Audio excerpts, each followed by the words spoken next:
Jadi lu harus benar-benar kuat di sana. Harus konsisten, harus punya financial planning sendiri, sama lu harus punya planning gitu loh, nanti karir ke depannya. Ya jadi kayak lu bayangin aja 20 tahun yang lalu. Emang bisa lu kerja jadi YouTuber? Jadi dari Gojek, dari Shopee, dari YouTube dan sebagainya. Jadi kan banyak banget nih, lu bisa milih nih. Apa yang terjadi jika sebagian besar pekerja sudah tidak melirik pekerjaan tradisional lagi? Sebagian besar Gen Z sedang berpindah ke pekerjaan freelance, lepas, dan content creation. Nah, ini akan berdampak pada sektor-sektor esensial yang menyebabkan kekurangan tenaga kerja seperti di sektor kesehatan, sektor engineering, dan pangan. Siapakah yang akan membangun infrastruktur? Siapakah yang akan mengobati orang sakit? Apakah ini menandakan revolusi?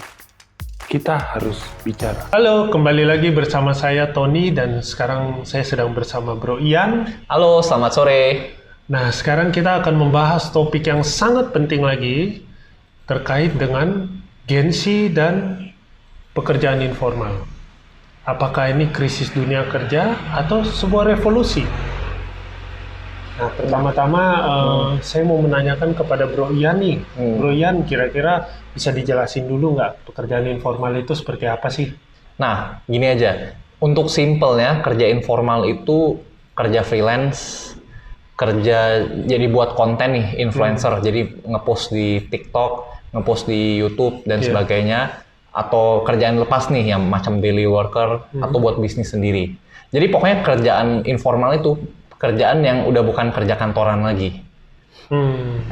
Nah, jadi ini kenapa menjadi topik yang sangat penting? Karena kemarin baru ada survei, bro, dari Fiverr di tahun 2024. Itu disurvei 10.000 partisipan dari berbagai negara nih. Nah, di sana dicek jawabannya dari Gen Z itu 70% bilang kalau mereka sedang kerja freelance atau maunya nanti kerja freelance aja. Wah, menarik banget. Kira-kira menurut Bro Ian, kenapa bisa terjadi hal seperti ini? Jadi kembali lagi, ini karena memang dari Gen Z itu dia udah beda nih value-nya terhadap yang dicari di pekerjaan dibanding generasi sebelumnya. Yang pertama, yang Gen Z itu mereka pengennya fleksibilitas nih, bro. Mereka pengennya bisa mengatur sendiri jam kerjanya. Mereka agak susah disuruh-suruh. Nah, jadi kalau memang di sini kalau kerja kantoran ya memang kan banyak peraturannya. Iya. Banyak peraturan-peraturannya. Kalau di sisi lain kalau kerja freelance ya lu tentuin sendirilah kapan lu mau kerjanya, kapan mau istirahat. Jadi bisa lebih balance. Iya. Banyak juga sih sebenarnya di teman-teman di kantor itu banyak juga ternyata setelah saya sadari orang-orang yang hire freelancer juga. Jadi contohnya kayak misalnya mereka lagi butuh banyak orang nih tiba-tiba. Nah, mereka hire freelancer dan ternyata nyari freelancer itu juga sangat mudah ya, Bro. Benar, banyak banget. Sekarang gara-gara internet juga sudah ada di ya kayak ini ya platform-platformnya lah buat nyari freelancer itu juga udah banyak, Bro. Benar. Nah, terus yang kedua nih, kenapa banyak banget Gen Z yang puter haluan nih, jadi nggak mau kerja formal lagi, jadinya mereka kerja informal. Itu karena perkembangan teknologi lagi. Jadi pertama, banyak pekerjaan-pekerjaan yang emang dulunya nggak ada nih, bro. Dulunya nggak ada, yang akhirnya baru terbuka bagi mereka. Ya jadi kayak lu bayangin aja 20 tahun yang lalu. Emang bisa lu kerja jadi YouTuber? Belum ada, Bro. Nah kan makanya kayak pas kerja jadi YouTuber lah atau jualan dulu kan agak repot gitu loh. Kalau misalnya kita punya produk, kita harus sewa bangunan, kan mahal lagi, terus renovasi kiri kanan, terus risikonya gede. Nah kalau sekarang kita mau jualan aja, misalnya gue punya resep makanan, ya gue bisa langsung buka akun GoFood gitu loh. Gue bisa langsung jualan online aja, jadi nggak usah kerja sama orang, lebih gampang untuk buka bisnis dan sebagainya. Nah jadi memang karena itu, ya pasar pekerjaannya udah berubah banget nih dibanding yang sebelumnya. Yang dulu kan ya udah sekolah terus kerja. Nah kalau sekarang beda, udah mereka orientasinya ke kerja informal aja jadinya. Wah, bagus juga. Tentunya ada fenomena kayak gini, ada plus dan minusnya ya. Betul. Nah, menurut Bro Ian, dampak-dampak apa saja sih yang terjadi kalau makin banyak orang ini memilih pekerjaan informal? Nah ini kita coba bahas dulu dari sisi Gen Z-nya nih. Nah, jadi kalau dari sisi Gen Z, ini dampaknya bahaya juga nih, ada bahayanya. Bahaya yang pertama gini, kerja freelance itu nggak pasti, bro. Iya, betul. Nggak pasti. Kalau misalnya lu kerja sama orang, digaji, ya minimal lu udah ada instruksi harus ngapain aja, terus akhirnya lu bisa nih dapat gaji. Nah, kalau freelance, lu nggak dapat duit gitu loh, bro. Nah, dan ini risiko nih, jadi nggak stabil mereka kehidupannya. Karena nggak semua orang nih bisa kerja freelance. Iya. Nah, dan kedua, kalau lu kerja sama perusahaan, biasa itu ada macam-macam tunjangannya juga. Kayak misalnya ada BPJS-nya lah, ada asuransinya kan. Terus di BPJS juga biasa dibayarin dana pensiunnya dan sebagainya. Nah, kalau misalnya lu kerja freelance, itu semua udah nggak ada, bro. Lu nggak dapet tunjangan-tunjangan itu. Oh, jadi nggak terikat dan juga tunjangan-tunjangannya jadinya nggak dapat juga gitu ya? Benar bro. Jadi lu dapat sesuatu, lu kehilangan sesuatu juga jadinya kalau lu kerja informal gitu. Jadi itu kalau dari sisi Gen Z-nya nih, itu ada risiko di sana, nggak stabil kerjaannya. Nah, di sisi lain, kalau kita lihat di ekonomi global nih, jadi lu bayangin aja deh bro. Kemarin gue udah baca riset dari WHO. Katanya diprediksi nih di tahun 2030 akan ada 4,1 juta tenaga kerja yang kurang di Eropa. Nah, ini karena kembali lagi, Gen Z itu mereka lebih melirik ke sektor kerja informal. Jadi banyak sektor-sektor kerja yang esensial seperti tadi kesehatan, pangan, manufacturing, dan engineering dan sebagainya. Pokoknya yang emang sektor-sektor kerja seperti itu akhirnya sudah berkurang nih, agak susah nyari orangnya. Betul. Jadi ini bahaya juga bro, karena kalau tadi misalnya, ya sekarang kan masih ada yang milenial nih, tapi kalau misalnya nanti lama-lama ke depan, kan yang milenial sudah pensiun, harus ada yang gantiin dong. Ya. Nah, yang gantiin harusnya si Gen Z ini. Nah, cuman kalau Gen Z-nya kerja informal semua, siapa nih? Nanti siapa yang produksi barang? Siapa yang produksi pangan? Kan? Siapa yang jaga kita kalau sakit? Ini kita harus pikirin juga sekarang, kalau dibiarin aja bahaya banget. Nah, ngomong-ngomong soal yang ini, kemarin gue juga sempat baca ada artikel lucu banget nih. Coba lu lihat di layar deh. Jadi di situ sempat viral juga kemarin ya, di TikTok ada petani di desa mana gitu. Dia itu lebih pilih joget satbor aja nih dibanding bertani gitu. Mereka bilang lebih cuan nih, lebih untung. Oh iya, ini gue juga pernah lihat sih, ini viral banget kan kemarin seperti ini. Iya. Gue sempet nonton mereka joget-joget gitu. Ya lumayan lucu aja sih. Nah, tapi ini juga menandakan tren yang berbahaya nih bro. Lu bayangin aja, petani udah nyerah mereka pikir ngapain bertani, mending kerja informal aja. Iya. Kan? Iya, dapatnya bisa juga lebih banyak ya. Dapatnya lebih banyak. Ada yang bahaya nih kalau dibiarin begini aja. Dan nggak terlalu susah juga, bro. Ya kan lu rame-rame tinggal joget. rame-rame. Ya gitu. Ya, benar. Nah, mumpung bahas petani nih, bro. Kira-kira Bro Ian ini lihat kondisi di Indonesia ini seperti apa sih? Nah, ini pertanyaan bagus banget nih, bro. Kemarin gue sempat baca soal survei BPS tahun 2020 ya. Nah, jadi di sana dicek kalau untuk jumlah Gen Z itu ada sekitar 71 juta nih. Ya. Itu udah mencakup 26% populasi Indonesia. Nah, jadi lu bayangin aja kalau misalnya tren ini berlanjut terus, semua Gen Z pilihnya kerja informal aja. Nanti ya rusak juga, bro. Nanti sektor-sektor yang penting-penting ini ya nggak ada yang ngisi jadinya. Nah, tapi di sisi lain, gue kemarin sempat baca juga nih, ada survei mengenai pengangguran di Indonesia. Jadi untuk angka pengangguran di usia 15-24 tahun, itu yang artinya Gen Z nih, yang lagi gak sekolah, gak kerja juga, itu angkanya mencapai 42%, bro. Wih, banyak banget ya, bro. Artinya hampir setengahnya orang yang usia 15-24 yang gak sekolah itu ya penganggurannya tinggi gitu loh. Nah, jadi kalau misalnya ada kerja-kerja informal tadi, kayak misalnya, ya lu nggak ada kerjaan, ya lu ngegojek lah, gitu loh. Ngegojek, ya kan minimal lu dapat kerjaan. Atau misalnya lu nggak ada kerjaan, lu daily worker, cari kerjaan apa yang bisa lu bantu-bantu, gitu kan. Lu bisa jadi freelancer, buka bisnis sendiri. Jadi ini kerja informal ini juga membuka pasar kerja yang sangat besar. Ini juga ada positifnya di sana. Nah, menurut lu ini bro, pekerjaan informal ini pasti ada pro kontranya dong. Ada pro kontranya. Ada positif atau negatifnya gitu. Betul. Tadi sudah ada dampaknya kan? Nah, lu bisa kasih tahu nggak kira-kira pro kontranya apa saja supaya nanti para Gen Z ini kira-kira sudah bisa menimbang-nimbang lagi. ya sudah ada bayangan terkait freelance ini.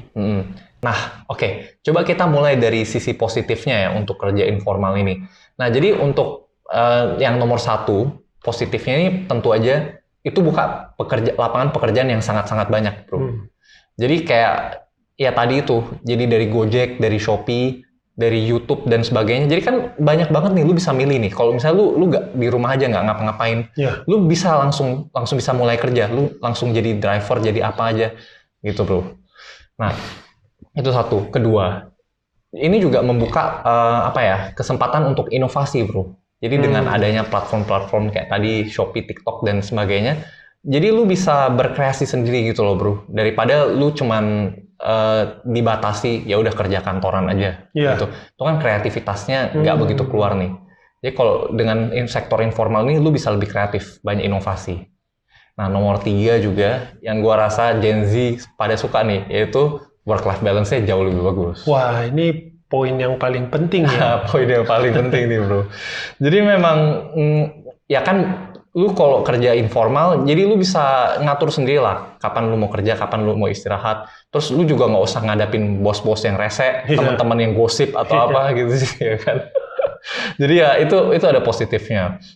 Nah, cuman kalau untuk kontranya ada juga, negatifnya juga ada. Jadi yang pertama itu yang tadi gue sempat ngomong nih, yaitu kalau semua orang milih kerja informal, gimana dengan sektor-sektor esensial? Itu contohnya kesehatan, pangan, produksi. Itu kan kalau nggak ada yang ngerjain itu, betul. Ya ngapain lagi kita, bro? Kecuali kita pakai robot ya, bro. Iya, kecuali udah canggih banget, bro. Kita semua pakai robot. Cuman kan kita belum sampai tahap itu. Dan ini sebentar lagi yang milenial mungkin udah pada tua, pada pensiun kan akan harus digantikan nih sama Gen Z. Jadi, nah ini juga kita harus pikirin bagaimana. Nah, nomor 2, ini juga kelemahannya kerja informal itu, ya tadi itu, nggak stabil. Ini nggak cocok buat semua orang, bro. Kalau misal lu nggak siap dan lu milih kerja informal, ya lu hancur sih. Kenapa tuh, bro? Hancur. Ya iyalah, bro. Kayak kalau misalnya lu kerja di kantoran, lu ada salah gak ngerti gimana ya paling dimarahin aja gitu loh, bro. Lu masih ada kesempatan gitu. Cuma kalau kerja informal ini, ya lu harus bisa ngatur sendiri. Terus kalau lu gak bener, ya lu gak dapet duit sama sekali udah. Betul juga ya. Karena kalau ada kerjaan baru kita dapat duit. Benar. Jadi lu harus benar-benar kuat gitu loh. Lu harus benar-benar siap baru bisa lu. Ini kelemahannya di sana. Nah, yang ketiga juga kalau kerja informal ini karena nggak ada atasan, jadi ya nggak ada yang nyuruh-nyuruh juga. Jadi sulit nih, lu harus bisa motivasi diri lu sendiri. Dan banyak orang nggak bisa. Banyak orang nggak bisa memotivasi diri sendiri. Jadi ya bahayanya di sana. Iya. Kalau kita nggak bisa motivasi juga nggak ada kerjaan nih. Nah, jadi jatuh-jatuhnya ya kita diem, malas-malasan. Akhirnya jadi pengangguran juga. Iya. Nah, kalau untuk prediksi lu ke depan pekerjaan informal seperti ini kira-kira akan makin banyak atau tetap pekerjaan ini pekerjaan esensial seperti yang tadi itu nggak bisa digantikan? Menurut lu gimana, bro? Jadi kalau menurut gua ini gua kasih prediksi dan saran aja ya. Kalau misalnya dibiarin begini aja, ya bahaya, bro. Soalnya trennya memang ya karena Gen Z itu mereka suka nonton konten-konten kan. Sekarang kan pada nonton YouTube dan sebagainya. Jadi mereka itu udah pandangan terhadap hidupnya nggak seperti dulu lagi. Yang artinya lu sekolah, habis sampai kuliah kan, lulus, lu cari kerja, menikah, punya anak dan sebagainya. Jadi udah nggak kayak gitu lagi, bro. Mereka itu punya mimpi lebih besar. Mereka pengen mencapai hal-hal yang jadi kalau dibiarin begini aja, ya kebanyakan pasti lanjut lagi nih, angkanya makin besar yang pergi ke sektor informal, dan ini bahaya. Nah, jadi gue punya beberapa saran aja sih untuk solusi ke depannya. Mungkin jadi gini, kalau untuk dari pemberi kerja, mungkin mereka bisa mulai consider juga nih, kayak bisa nggak kasih benefit-benefit yang akhirnya bisa menarik Gen Z gitu. Jadi mereka nggak, kan kayak tadi itu Gen Z nyari karena pengen lebih fleksibel dan sebagainya. Mungkin dari pemberi kerja bisa juga memberikan itu fleksibilitas waktu. Ya artinya dipatok dari target aja nih, patok dari target. Nah terus mungkin dari pemberi kerja juga bisa ngasih kerja remote, kerja hybrid atau sebagainya. Jadi bisa WFH. Nah, ini mungkin kayak yang episode kemarin kita sempat bahas tentang ini. Kalau kalian pengen tahu tentang pekerjaan yang remote, hybrid, kalian bisa klik di link di atas ini ya. Nah oke. Jadi soal kerja remote dan hybrid ini juga bisa membantu menarik Gen Z nih. Jadi kalau misalnya Gen Z-nya tadi mikir, oh bolehlah saya sambil kerja di rumah, jadi mungkin dia jadi mau nih masuk ke sektor yang formal-formal gitu. Nah terus yang terakhir juga mungkin dari pemberi kerja bisa ngasih benefit-benefit tambahan sih, kayak misalnya gue lihat di luar negeri ada nih beberapa perusahaan yang ngasih benefit kayak apa ya, medical check up gratis misalnya setiap tahun. Atau misalnya kadang-kadang ada yang ngasih gym membership, itu gue juga gak ngerti. Wah itu menarik. Iya, tapi lucu. Gue juga mau itu. Kan tapi menarik juga gitu, gym membership dan sebagainya. Atau misalnya yang terkenal dulu Google ngasih waktu buat tidur siang atau sebagainya. Jadi ya yang kayak gitu mungkin bisa lebih menarik bagi Gen Z. Oke, menarik. Nah ini kan dari sisi pemberi kerja.